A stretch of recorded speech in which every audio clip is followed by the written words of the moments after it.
Salut les abonnés, j'espère que vous allez bien. Aujourd'hui je continue de vous lire la Bible et nous sommes à l'Exode, au chapitre 18.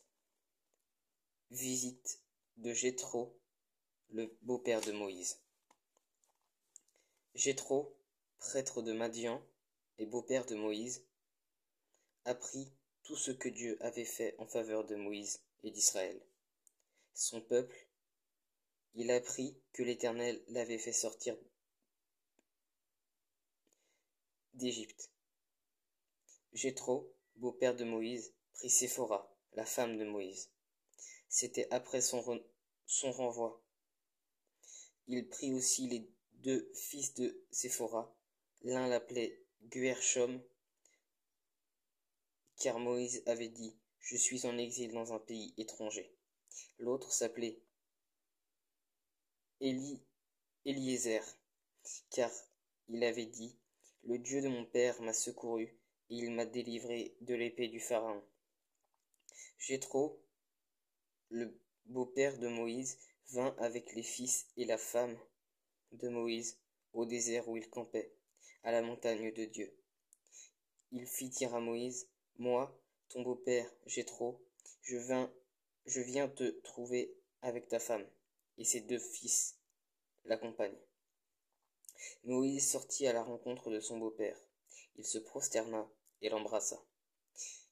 Ils s'informèrent réciproquement de leur santé. Puis ils entrèrent dans la tente de Moïse. Moïse raconta à son beau-père tout ce que l'Éternel avait fait au Pharaon et à l'Égypte, à cause d'Israël, toutes les difficultés qu'ils avaient rencontrées en chemin et la façon dont l'Éternel les avait délivrés. Jéthro se réjouit de tout le bien que l'Éternel avait fait à Israël en le délivrant de la main des Égyptiens.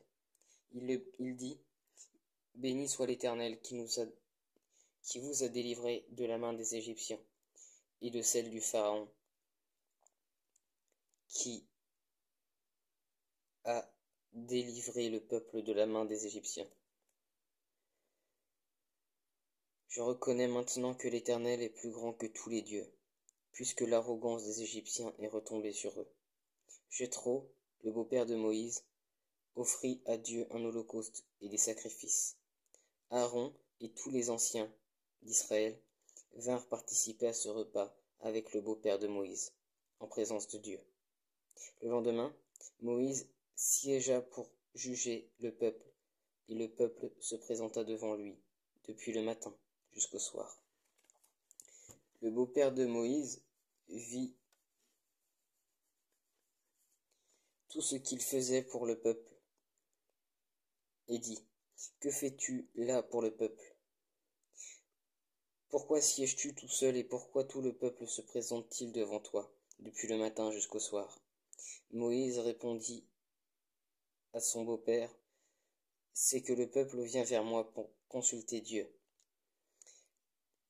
Quand ils ont une affaire, ils viennent vers moi. Je juge entre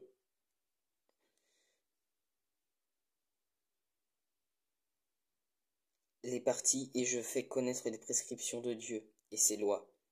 Le beau-père de Moïse lui dit: Ce que tu fais n'est pas bien. Tu vas t'épuiser toi-même et tu vas épuiser ce peuple qui est avec toi. En effet, la tâche est trop lourde pour toi. Tu ne pourras pas la mener à bien tout seul. Maintenant, écoute-moi. Je vais te donner un conseil et que Dieu soit avec toi. Sois le représentant du peuple auprès de Dieu et porte les affaires devant Dieu. Ensuite, enseigne-leur les prescriptions et les lois. Fais-leur connaître le chemin qu'ils doivent suivre et ce qu'ils doivent faire. Choisis parmi tout le peuple des hommes capables, qui craignent Dieu, des hommes intègres, ennemis du gain malhonnête. Établis-les sur eux comme chefs de milliers, de centaines, de cinquantaines et de dizaines. Ce sont eux qui jugeront le peuple de manière permanente. Ils porteront devant toi toutes les affaires importantes et jugeront eux-mêmes les petites causes. Allège ta charge et qu'ils la portent avec toi. Si tu fais cela et que Dieu te l'ordonne, tu pourras tenir bon et tout ce que et tout ce peuple parviendra en paix à sa destination. Moïse écouta son beau-père et fit tout ce qu'il lui avait demandé. Moïse choisit parmi tout Israël des hommes capables et les établit chefs du peuple, chefs de milliers, de centaines, de cinquantaines et de dizaines. Ils jugeaient le peuple de manière permanente. Ils portaient devant Moïse les affaires difficiles et jugeaient eux-mêmes toutes les petites causes. Moïse laissa partir son beau-père et Jéthro retourna dans son pays. Voilà, c'était le chapitre 18 de l'Exode. J'espère que ça vous a plu. Si vous avez des questions comme d'habitude, n'hésitez pas à les poser en commentaire et soyez bénis.